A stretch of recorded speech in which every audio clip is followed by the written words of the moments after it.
Hello students, welcome to my YouTube channel JNT academy. इस वीडियो में हम लोग डिस्कस करते हैं माइक्रो प्रोग्राम कंट्रोल।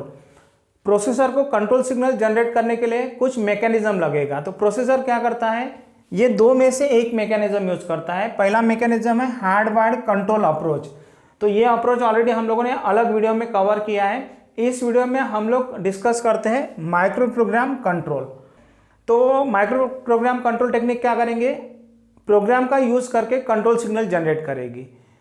ओके, तो सबसे पहले हम लोग कुछ टर्मिनोलॉजी जान लेते हैं। तो सबसे पहले टर्म है उसको कहा जाता है control word. It is a word whose individual bits represent the various control signal. तो ये कंट्रोल वर्ड में 0101 कुछ इस प्रकार के बिट्स रहेंगे, जिसमें का हर एक बिट का मीनिंग कुछ होगा जो कंट्रोल सिग्नल को क्या करेगा, रिप्रेजेंट करेगा। तो ये इमेज देखिए, इस इमेज में हमने क्या किया है, जो फर्स्ट पार्ट है, फर्स्ट पार्ट में हमने एक इंस्ट्रक्शन लिया है add in parenthesis R3, R1। इस इंस्ट्रक्शन के लिए हमने दिखाया कि what are the various control signal generated in each clock cycle, बराबर है। तो हमने यहाँ पे टोटल 7 स्टेप में उस इंस्ट्रक्शन के लिए क्या लिखे हैं, कंट्रोल सिग्नल लिखे हैं। और उसी के राइट में अगर देखोगे तो आप देख सकते हो कि यही कंट्रोल सिग्नल को हमने क्या किया है, 0s और 1s के फॉर्म में रिप्रेजेंट किया है।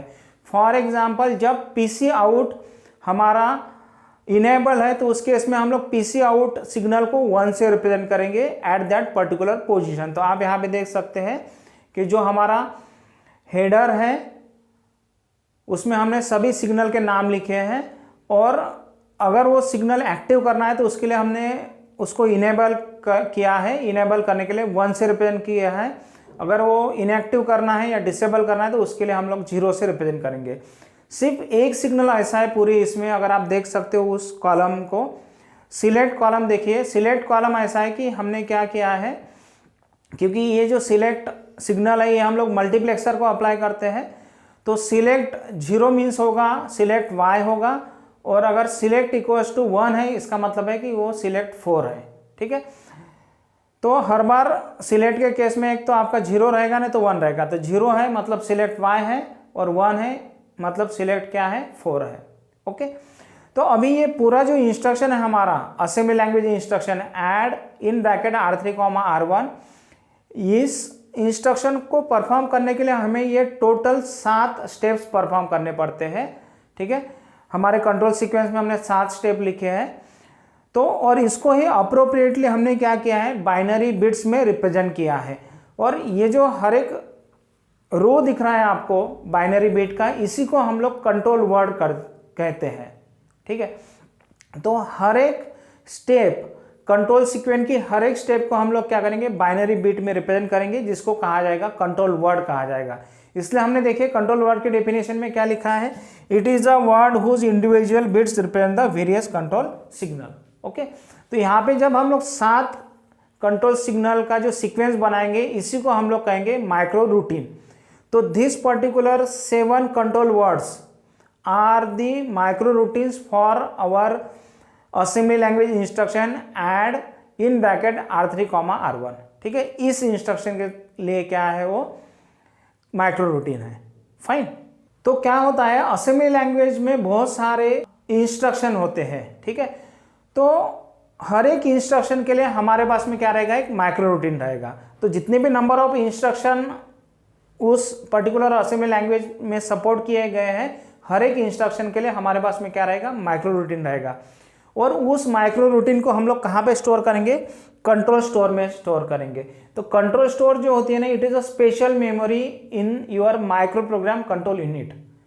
ठीक है, तो उसमें जो है आपके माइक्रो रूटीन जो है स्टोर किए जाते हैं। जैसे हम लोग हमारे प्रोग्राम स्टोर करते हैं, कहाँ पे स्टोर करते हैं, मेमोरी में, वैसे ये भी मेमोरी है जिसमें माइक्रो रूटीन स्टोर किए जाएंगे।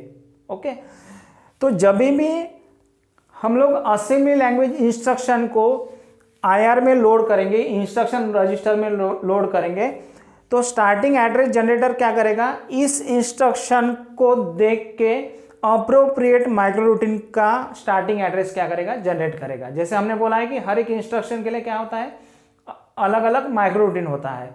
तो जैसे ही इंस्ट्रक्शन रजिस्टर में हम लोग इंस्ट्रक्शन देखेंगे तो स्टार्टिंग एड्रेस जनरेटर क्या करेगा, उस पर्टिकुलर इंस्ट्रक्शन का माइक्रो रूटीन का क्या करेगा, स्टार्टिंग एड्रेस जनरेट करेगा।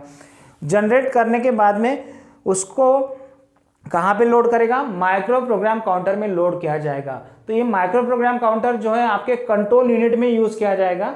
जैसे प्रोग्राम काउंटर हम लोग प्रोसेसर में यूज़ करते हैं to carry the address of next instruction to be executed, वैसे ही ये माइक्रो प्रोग्राम काउंटर क्या करेगा, it will always carry the address of next control word और next micro instruction to be executed. तो इनिशियली नेक्स्ट मतलब क्या हो जाएगा, स्टार्टिंग एड्रेस ही रहेगा जो इसमें लोड किया जाएगा। और हम लोग इस एड्रेस का यूज़ करके कंट्रोल मेमोरी से उस पर्टिकुलर कंट्रोल वर्ड को फेच करेंगे, ठीक है। और जैसे कंट्रोल वर्ड फेच हो जाएगा तो आपका कंट्रोल यूनिट क्या करेगा, उस कंट्रोल वर्ड को अप्रोप्रिएट डिवाइसेस को भेजेगा। अप्रोप्रिएट डिवाइसेस मतलब to all the components of processor as well as input output modules, okay, उसको भेजा जाएगा because that individual bit represent your control signal, okay. Control word का जो इंडिविजुअल बिट है वो क्या कर रहा है, कंट्रोल सिग्नल को रिप्रेजेंट कर रहा है, इसके लिए वो भेजा जाएगा। जैसे हम लोग फर्स्ट कंट्रोल वर्ड रीड करेंगे उसी दौरान क्या हो जाएगा, माइक्रो प्रोग्राम काउंटर का जो वैल्यू है वो इंक्रीमेंट किया जाएगा so that it's point two the next control word, ठीक है। तो जैसे ही कंट्रोल वर्ड एक्सेस होगा हम लोग हर बार माइक्रो प्रोग्राम काउंटर का वैल्यू क्या करते जाएंगे, इंक्रीमेंट करते जाएंगे so that it's point two the next control word in your micro routine, okay. तो इस प्रकार से ये आपका माइक्रो प्रोग्राम कंट्रोल यूनिट जो है वर्क करता है। बट ये जो डायग्राम आपको दिख रही है, this diagram is not sufficient to handle the branching instruction. तो असेंबली लैंग्वेज में हम लोग बहुत बार ब्रांच करते हैं, बहुत बार कंडीशनल ब्रांचिंग होती है या अनकंडीशनल ब्रांचिंग होती है। तो उस केस में हम लोग सीक्वेंशियल एग्जीक्यूशन ना करते हुए कहीं ना कहीं पे हमें क्या करना पड़ता है, जंप करना पड़ता है। तो हमने जो इस बेसिक ऑर्गेनाइजेशन में डिस्कस किया है जिसमें हम लोग सिर्फ सीक्वेंशियल एग्जीक्यूशन की बात कर रहे हैं, बट जब भी ब्रांचिंग रहेगा तो हमारा जो एग्जीक्यूशन रहेगा वो सीक्वेंशियल नहीं रहेगा, हमें कहीं ना कहीं अलग एड्रेस पे जंप करना पड़ेगा। इसलिए हम लोग क्या करते हैं, इसी डायग्राम को थोड़ा मॉडिफाई करते हैं so that it handles branching also.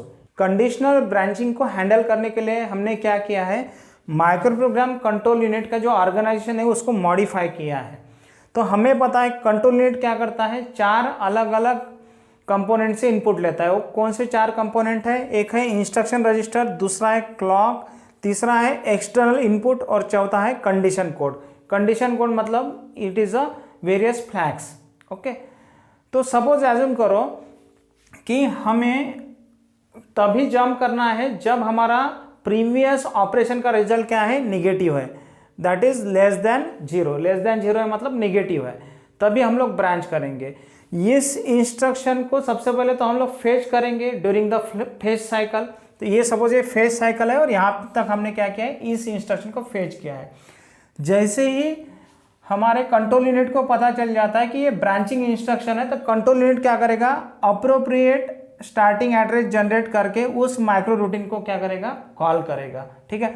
तो वो अप्रोप्रिएट स्टार्टिंग एड्रेस जनरेट करके माइक्रो पीसी को भेजा जाएगा और हम लोग इस पर्टिकुलर इंस्ट्रक्शन को क्या करेंगे, फेच करेंगे, ठीक है। क्योंकि ये जंप होने के बाद में जो आपका माइक्रो रूटीन है वो वाला माइक्रो रूटीन है यहाँ पे, जहाँ पे हम लोग सबसे पहले क्या करने वाले हैं, एन की वैल्यू चेक करने वाले हैं। एन की वैल्यू मतलब क्या है कि जो आपका कंडीशन कोड है इसमें एक निगेटिव फ्लैग होता है और निगेटिव फ्लैग के थ्रू ये बताया जाता है कि जो प्रीवियस ऑपरेशन है वो पॉजिटिव था या निगेटिव था। अगर प्रीवियस ऑपरेशन का रिजल्ट निगेटिव रहेगा तो उस केस में इस एन फ्लैग की जो वैल्यू है वो 1 सेट की जाएंगी। बट अगर सपोज प्रीवियस ऑपरेशन का रिजल्ट पॉजिटिव है तो उस केस में एन फ्लैग की वैल्यू क्या रहेंगी, 0 रहेंगी।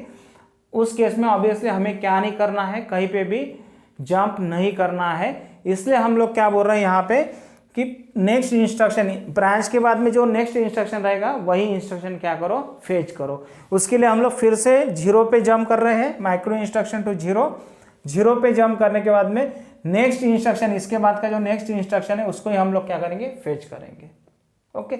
बट सपोज एज्यूम करो कि ये कंडीशन ट्रू हो जाती है, तो ट्रू हो जाती है तो उस केस में हमें कहीं और जगह पे क्या करना पड़ेगा, ब्रांच करना पड़ेगा, बराबर है। कहीं और जगह पे ब्रांच करना पड़ेगा तो उसके लिए हमें वो नया एड्रेस क्या करना पड़ेगा, कैलकुलेट करना पड़ेगा।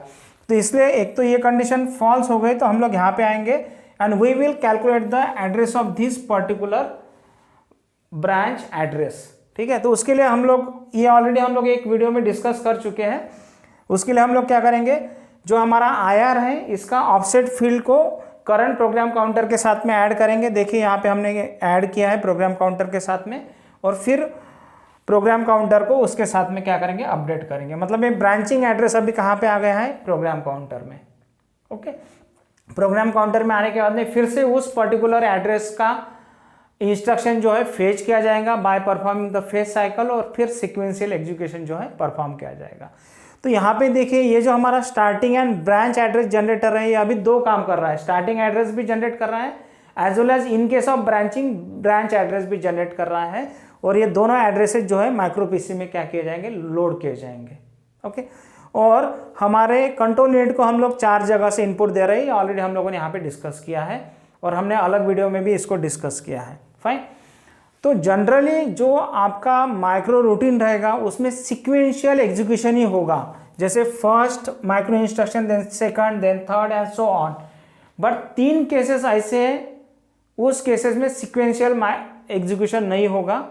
तो पहला है जब हम लोग इंस्ट्रक्शन रजिस्टर में नया इंस्ट्रक्शन लोड करेंगे, तो उस केस में उस इंस्ट्रक्शन को देख के अप्रोप्रिएट माइक्रो रूटीन का जो स्टार्टिंग एड्रेस है वो जनरेट किया जाएगा।